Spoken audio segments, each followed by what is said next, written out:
What's up, everybody? Welcome back. Look, I have been so overwhelmed by the amount of support and the amount of love that you guys have shown and just backing me up on all of the things that I've been talking about here, whether that be Trump's election or the Marxist ideas that are becoming the mainstream and how much we need to fight back against those so that they don't prevail in America.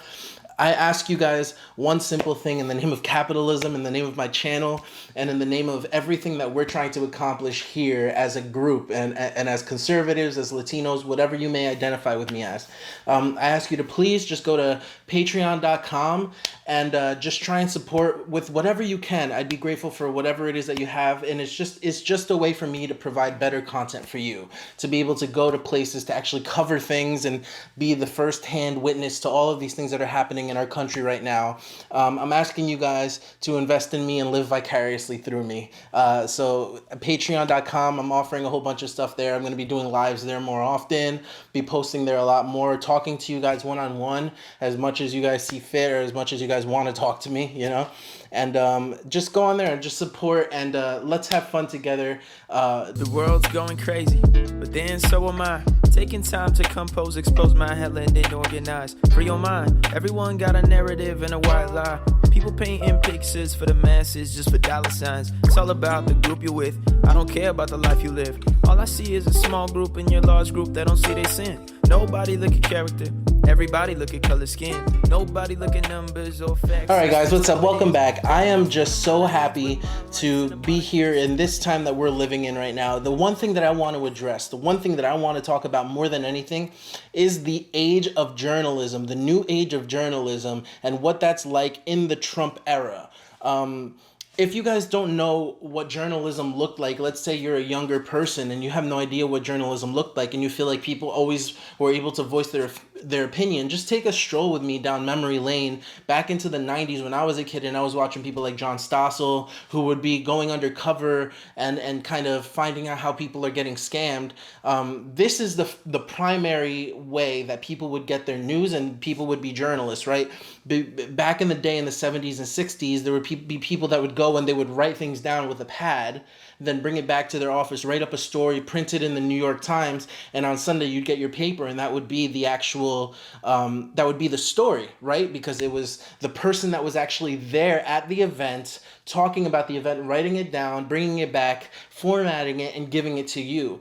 Then we turned into television, where now a main media outlet would give a certain person who is a journalist a camera crew or a camera, and they would go and get the story, document it, bring it to the editors. The editors would chop it up, and they put it on 2020, or they put it on ABC, or they put it on Fox News or CNN, and that's the story that you would get. We have gotten to a point in our society where none of those things apply anymore. Sure, there's still CNN, there's still mainstream media, but this is why they've become opinion pieces. Now what's happening is that every single person is empowered to be their own journalist, but the caveat is that they have to be consistent and they have to be transparent about where they are and what they're doing. So I say all that to say this. Back in the day when it was in the 90s and the Rodney King shooting was happening, this was somebody that caught tape of it and had to take that VHS tape, for those of you that remember, and hand it into a news department, and that news department ran it over and over again and therefore dictated the mainstream news from then on out with whatever context that they wanted. Today, during Trump era, I'd say it started happening during the Obama era, but now we're really far gone. We have the rise of individual indie journalists. I want to take a look at a few videos, and I want you to try and find the link between all of them. I want you to see what the common thread is between all of them. So we're going to go to that, and then I'll be right back, and we'll kind of cover them and talk about them and discuss them. All right? Here they are.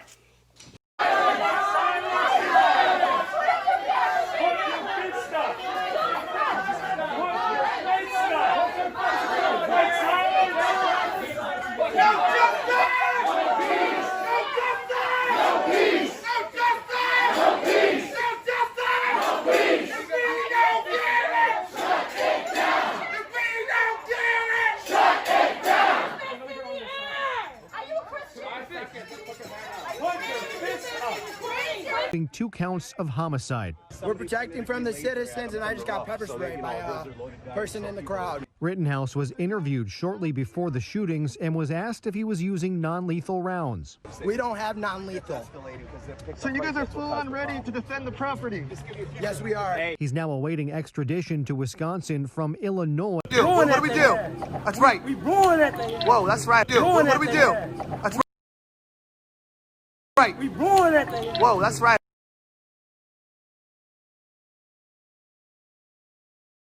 Okay, so what did you notice from these videos? What was the main thing that stuck out to you? Was it the style of the video? Was it that there wasn't any person standing in front of a microphone? Maybe all those things combined.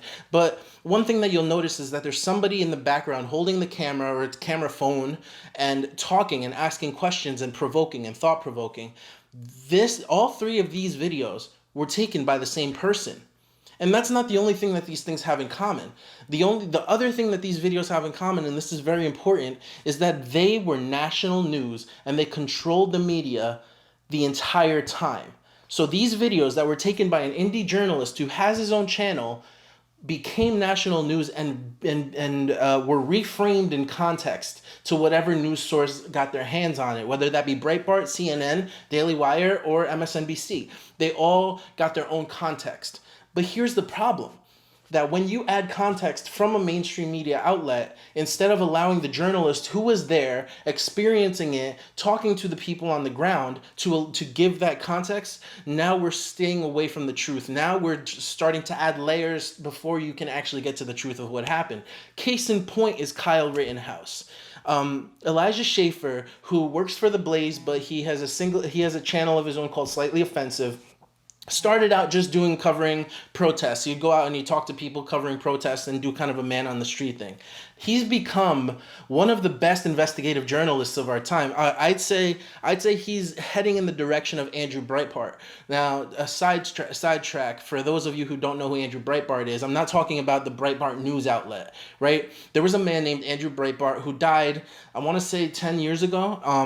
And before that, one of the things that he is known for is breaking the Anthony Weiner story. And the reason that he broke it was not because he sent it into a news channel, but he actually had to take over the C-SPAN stream and actually play these videos himself and actually talk about these things himself. And he became an investigative journalist that since that moment changed the way journalism is done. Here. I'm trying to do the decent thing here and not release the photo. If this guy decides to start attacking me and saying that I'm making all this stuff up like he did last week, and he wants to fight with fire, I mean, come on, it is news, my friend. It is news. And I know of countless other websites and news organizations that would put this out there. Now, this is why you're seeing these opinion pieces in CNN, and you're seeing these opinion pieces in Fox News. You have your Tucker Carlsons, but you also have your Don Lemons or all of these people. It's because they are not in the street anymore. They are not the people that are going and finding the stories. They're just seeing the last little sliver of the entire thing and reacting to their gut reaction based on their ideology. So we have we have something that could potentially be great on our hands. And that is people who are actually on the ground willing to risk their lives, because Elijah Schaffer risked his life to go into Kenosha and really start filming all these things. And give you the full scoop on what's happening. This is why we have the interview with Kyle Rittenhouse beforehand, because Elijah Schaffer thought it would be good journalism to get this guy who's walking around with a huge gun, and then just so happens to be the person that got involved with all of the things that have happened to him. So my main purpose for this video is to showcase to you why it is that Trump is now becoming the villain that he is. For years and years and years of our political world, we have never had the amount of transparency required of a candidate like we have since 2016 and Trump's election. Even with Obama, there was still, social media wasn't where it is now. So now we're getting to a place where there's this guy who's been in public life for years upon years upon years, and all of a sudden he's becoming our president. People demand to know his entire past. They want to see pictures, they want to see videos, they want to see documented proof, they want to see his tax returns. And it's because we've become part of this influencer world. We've become part of this world where we're accessible to The Rock on Twitter or on Instagram the same way we're accessible to our friend that lives in Cali. We may not see them every day, we may not talk on the phone, but at least we see what they're up to. We look at their stories, and whatever they want to show us, we can see it. So if that person has that kind of access to us and we have that kind of access to them, why shouldn't we have that much access to a politician or a president? The problem is that now this is a new standard that's being set on a man who had no idea this was going to happen coming in. Furthermore, this is a new standard that is only being applied to one man. It's not being applied to Joe Biden. Nobody's digging up Joe Biden's history and trying to bring it to the forefront. People were doing that with Hillary a little bit, but the left wouldn't take to that. And it's because the left are the purveyors of this social media world. You have big tech now thrown into the mix. And big tech is deciding what you see and what you don't see. Google, I saw it the other day actually, and I'll try and pull up the actual source and show a little thing right here. Google is actually throttling BLM negative searches for BLM. They're not showing the negative results, search results for BLM, like reasons not to support it, reasons why they're Marxist, all of these things. Those are being throttled by Google. So now we're living in a world that's super manufactured in all areas, and the only areas that are peeking through are these indie journalists and indie people who are putting out their own things, and then people are wondering why the right or the QAnons and all of these people, let's even say Antifa, are falling down these rabbit holes and becoming quote unquote radicalized, right? Which in my opinion, conservatism is not radical, right? Pro-life is not radical. Christianity is not radical. But that's a different topic for a different time. So my main point is to say, when we're looking at Trump for 2020 and we're trying to assess his character and we're trying to assess why he did this and why he did that, I want you to remember one thing. Trump has had 2 wives. He's done a lot. He's said a lot of ridiculous things. He's done a lot of things that are crazy for being such a rich man pretty much his whole life.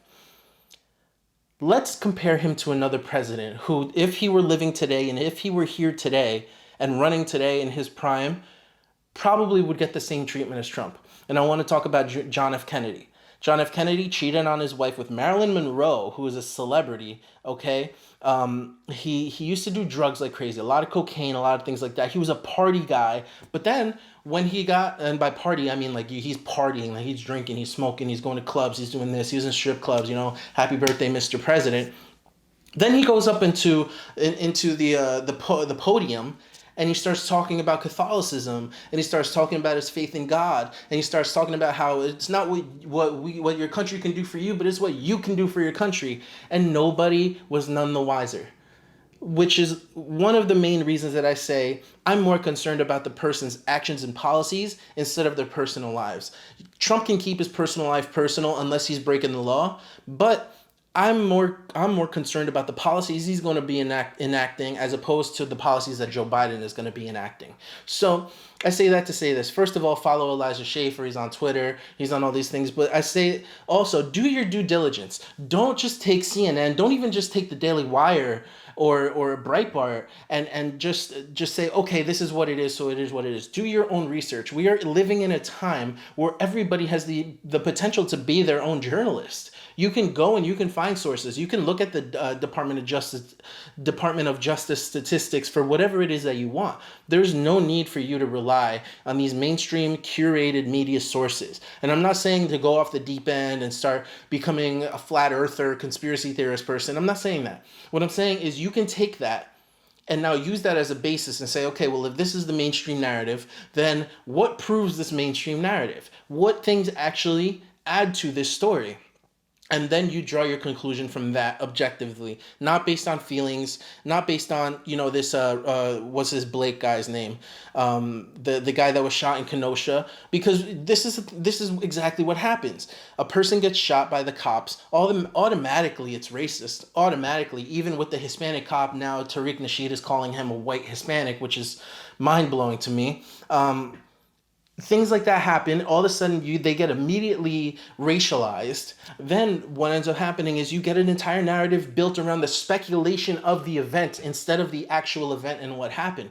We're finding out that people called the cops on this man in Kenosha because he was raping somebody. He was raping a woman. And on top of that, he had a knife in the car. And all of a sudden, he's lauded up as this hero.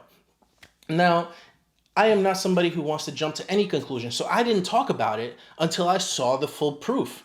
Now I see why the cops were apprehensive. Now I see why the cops thought he was dangerous. Now I see all these things. But before that, there was no proof of that, so I couldn't speak on it. Just like George Floyd, and just like a lot of other people, Michael Brown, hands up, don't shoot, never happened. So I say all that to say this: be patient before putting things out, before putting out opinions, and do your due diligence and research. And these are the things that I've been learning in the past 3 months that I've been doing this. And I hope that, and I've learned a lot of this from you guys. So it's not like I'm teaching you guys or talking down to you guys, but I'm just like, this is a shared conversation. It's like we're at a bar and we're chilling and I'm just ranting and you're like, yeah, bro, yeah, bro. So don't think of it like I'm talking down to you. That's what this is. I'm just trying to get you guys on the same page as me. I'm trying to figure out what your opinions are too. So what do you think about this? What do you think about the state of journalism as it is in the Trump era? And what do you see happening in the future? I'm going to be talking about this a lot more on my Patreon. So once again, if you're enjoying what I'm doing, if you want to help support this movement, if you want to see Marxism casted out of the mainstream, I'm going to do my part to do that. And I would hope that you guys would just help me do my part. And that's just jumping on the Patreon, doing whatever you can do, or supporting me any way you can. Like, share, comment, subscribe, because you know YouTube is not going to like this video very much. Anyway, thank you guys so much for watching. If you made it this far, you're the real MVP. My name is Angel. Share See with you next you time. a dramatic little story. The world's going crazy, but then so am I. Taking time to compose, expose my hella and then organize. Free your mind. Everyone got a narrative and a white lie. People painting pictures for the masses just for dollar signs. It's all about the group you're with. I don't care about the life you live. All I see is a small group in your large group that don't see their sin. Nobody look at character. Everybody look at color skin. Nobody look at numbers or facts. It's just how it is. Growing up in a modern age with modern lights and a modern case. Just a renegade with plenty rage. I pick fights, see the demon say,